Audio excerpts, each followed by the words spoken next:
Hello students, स्वागत है आपका pi classes bye Sachin Malik में।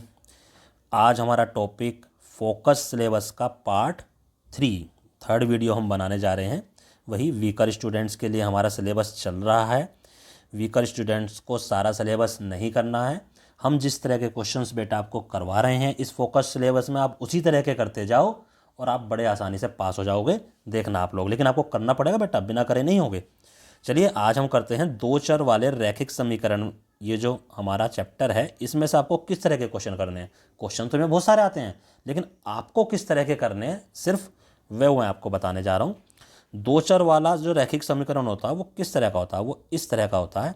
इसमें एक्स और वाई, ठीक है, ये होते हैं हमारे पास वेरिएबल्स, दो चर, इनको हम चर बोलते हैं। दो चर है ना, ये एक्स और वाई, और बाकी ये ए बी सी, इनकी वैल्यू कुछ भी हो सकती है, ये हमारे कांस्टेंट होते हैं। ठीक है, ए बी सी हमारी वास्तविक संख्याएं हैं और एक्स और वाई हमारी अज्ञात संख्याएं यानी कि चर राशियां हैं। अब क्योंकि युग्म है तो ऐसी ऐसी दो समीकरण होने चाहिए। युग्म का मतलब जोड़े। तो देखो, दो चर वाले रैखिक समीकरण का युग्म। तो पहला समीकरण, इसमें a1 ए बी सी की बजाय a1 b1 c1 ले लिया, दूसरे में a2 b2 c2 ले लिया। तो इस तरह के हमारे दो समीकरण आएंगे। जो पहले समीकरण में है a1 b1 c1 होते हैं, जो दूसरा समीकरण है उसमें a2 b2 c2 हमारे होते हैं। चलिए आगे थोड़ा सा और रिवाइज कराते हैं। देखो ये क्या कह रहा है सारणी में। देखो सबसे पहला केस, ये हमारा समीकरण दे रखा है, ठीक है। इसमें जो x की वैल्यू देखो यहाँ पर जो है, पहले तो ये देखो, ये हमारा समीकरण एक है। इसमें a1 अगर तुम चेक करो तो a1 क्या है, 1, क्योंकि x का गुणांक कुछ भी नहीं दिखाई दे रहा तो 1 ही है। b1 क्या है, वो भी 1 है। और c1 क्या है, वो हमारा -5 है। ठीक है, ऐसे नीचे a2 क्या है, 1 है। b2 क्या है, -1 है, क्योंकि y के साथ माइनस लग रहा है और कुछ भी गुणांक नहीं है तो 1 आ जाएगा। और c2 हमारा क्या है भाई, वो -5 है। ठीक है, तो a1/a2 यानी 1/1, a1 और a2 की वैल्यू रख दी, 1 आ गया। b1/b2 यानी कि 1/-1, 1/-1 -1 हो गया। और ये -5/-5। तो ज़रा देखो यहाँ पर, ये दोनों वैल्यू हमारे पास, पहले वाली दोनों, सिर्फ ये दोनों, इन दोनों की बात हो रही है, ये दोनों इक्वल नहीं है। अगर a1/a2 b1/b2 अगर ये इक्वल नहीं होंगी तो इनका जो ग्राफ आएगा वो इस तरह का आएगा, यानी वो कहीं ना कहीं एक बिंदु पर एक दूसरे को काटेंगी। क्योंकि वो एक बिंदु पर काट रही हैं तो उस बिंदु पर जो एक्स और वाई की वैल्यू है वही इसका सॉल्यूशन होगा। तो हम इसको बोलते हैं अद्वितीय हल। अद्वितीय हल का मतलब है केवल एक हल। इसको किसी भी मेथड से सोल्व कर लेना, ऐसी रैखिक समीकरणों को, इनका सिर्फ एक ही हल निकलेगा, यानी एक्स और वाई की वैल्यू हमेशा सेम ही आएगी। और इनको हम संगत युग्म कहते हैं। ध्यान रखना बेटा, संगत युग्म कहते हैं। अब ये दूसरा क्वेश्चन आ गया। इसमें भी पहले a1 a2 की वैल्यू निकालो। देखो यहाँ a1 क्या है, 1 है, b1 क्या है, 3 है, और c1 क्या है, -6। x का गुणांक a1, y का गुणांक b1, और जो ये तीसरा बच जाता है c1। ऐसे यहाँ पर a2 क्या है, 2 है, b2 क्या है, 6 है, और c2 क्या है, -12। चलो जी, a1/a2 यानी a/1/2 आ गया। 3/6, 3/6 को सोल्व करा, ये भी 1/2 आ गया। -6/-12 इसको सोल्व करा, 1/2। देखो तीनों बराबर आ गए, तीनों हमारे बराबर आ गए। तो इस तरह की जो रेखाएं होती हैं, इनका जब ग्राफ आएगा तो पहली रेखा का ग्राफ ये आ गया, दूसरी रेखा भी बिल्कुल हर पॉइंट पर टच करते हुए इसी के ऊपर आएगी। तो ऐसी रेखा को हम संपाती बोलते हैं। यानी है तो ये दो दो रेखाओं के ग्राफ, लेकिन बिल्कुल डिट्टो सेम है। जहाँ पहली रेखा बनी है उसी के ऊपर दूसरी रेखाएं हमारी बन जाएगी। तो ये हर बिंदु पर टच कर रही है एक दूसरे को। अब जब हर बिंदु पर टच कर रही है तो एक लाइन पर अनेकों बिंदु होते हैं, तो इसके अनेक हल हो जाएंगे। जितने बिंदुओं पर कोई दो रेखाएं टच करेंगी उतनी, ये कहाँ पर टच कर रही थी, एक ही बिंदु पर, तो इसका एक हल था, केवल और केवल एक हल। ये हर बिंदु पर टच कर रही है तो इसके अनेक हल होंगे, और ये भी हमारा संगत युग्म ही होगा। कौन कौन सा, यानी जिसमें हल निकल रहे हैं, जिसमें कोई भी हल निकलेगा उसे हम संगत युग्म कहते हैं। चाहे एक हल निकले चाहे अनेक हल निकले, ये सब ये सब संगत युग्म होंगे जिसमें हल निकल रहा है। अब इसी तरह से ये हो गया, ये a1/a2 हो गया, b1/b2 हो गया, c1। देखो इसमें क्या होता है, पहले दो बराबर होते हैं, तीसरा बराबर नहीं होता। ठीक है, पहले दो तो बराबर हैं और तीसरा हमारा बराबर नहीं, यानी a1/a2 बराबर b1/b2, और तीसरा जो है c1/c2 बराबर नहीं। इसमें जो रेखाएं होंगी समांतर, ऐसे ऐसे आएंगी दो रेखाएं, ये आपस में एक दूसरे को कहीं भी नहीं कट करेंगी, टच भी नहीं करेंगी। जब नहीं करेंगी तो इनका कोई भी हल नहीं होगा, और जिसका कोई हल नहीं होगा उसे असंगत बोलते हैं, असंगत युग्म है ये रेखाओं का। ठीक है, तो ये सारी चीज़ें आप याद रखना बेटे, क्योंकि अब ये हमारा यूज होने वाला है अगले क्वेश्चंस में। आइए अब उदाहरण करते हैं हम।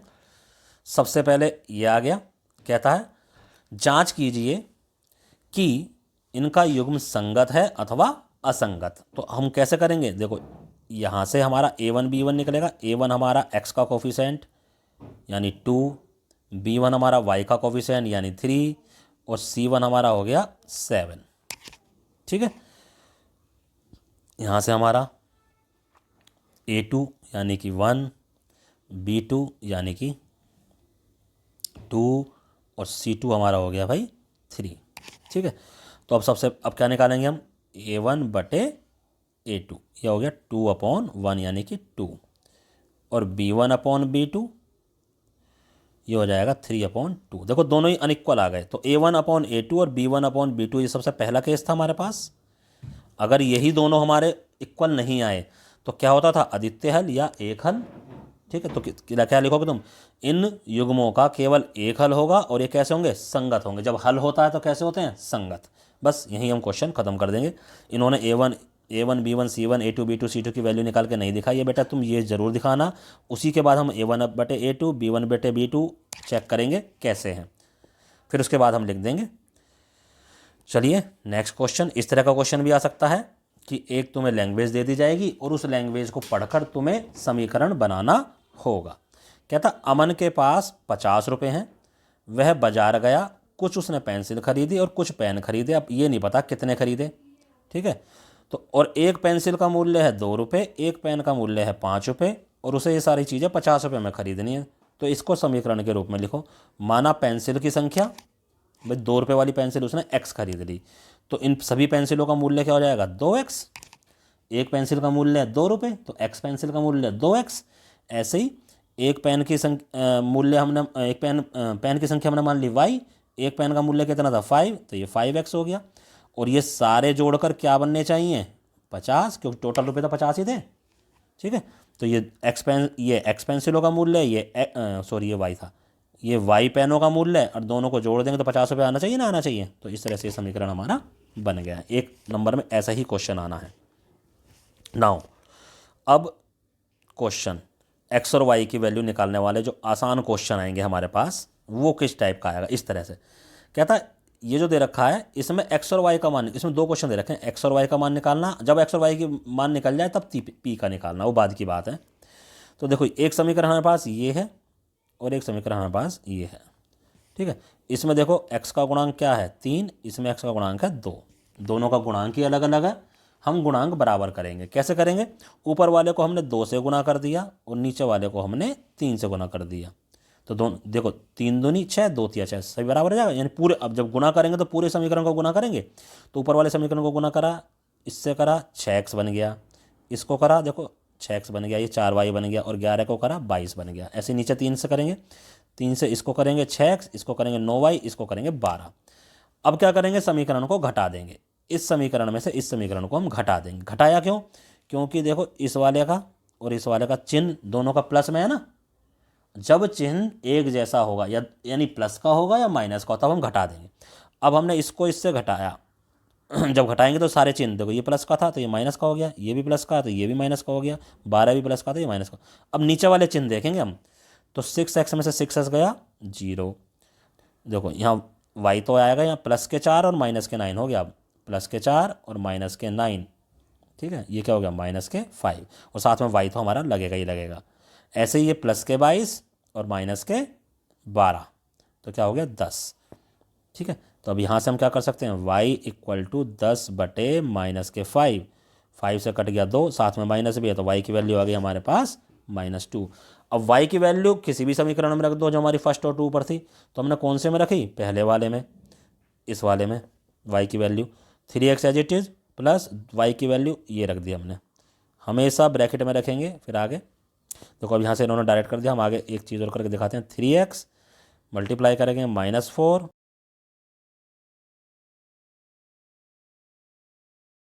3x इक्वल टू 15 और x इक्वल टू 15/3। इन्होंने डायरेक्ट यहाँ पर यही कर रखा है। तो 15/3, 3 से डिवाइड करा 5। तो x की वैल्यू देखो, अब यहाँ पर क्या कह रहा है, x की वैल्यू हमारे पास 5 और y की वैल्यू आ गई -2। अब वो कह रहा था कि p की वैल्यू याद करो। यदि p बराबर हमारा क्या है 8x और 5y ये हो, तो अब यहाँ 8x की जगह x की वैल्यू रख 40 - 10 यानी कि 30। तो इस तरह से बाद में हम निकाल सकते हैं। मेन तो हमारा सोल्व करना है। ठीक है, अब जैसे ये क्वेश्चन है ऐसे ही क्वेश्चन जो होंगे वो आप अपने आप करोगे। आइए, अभ्यास आ गया। देखो ये क्वेश्चन बहुत अच्छे हैं दोनों। ये दोनों क्वेश्चन बता देता हूँ। ऐसा के वाला क्वेश्चन जरूर आएगा निकालने के लिए। कहता के का मान बताओ अगर ये दोनों समीकरण दे रखे हैं और कैसे हैं, संपाती हों। संपाती कौन से में था बेटा, जब एक ही लाइन के ऊपर दूसरी लाइन आ जाती थी, जब पहले दो रेशियो बराबर होते थे और तीसरा रेशियो बराबर नहीं होता था। देखो इस वाली लाइन से A1 3 हो गया, B1 -1 हो गया और C1 8 हो गया।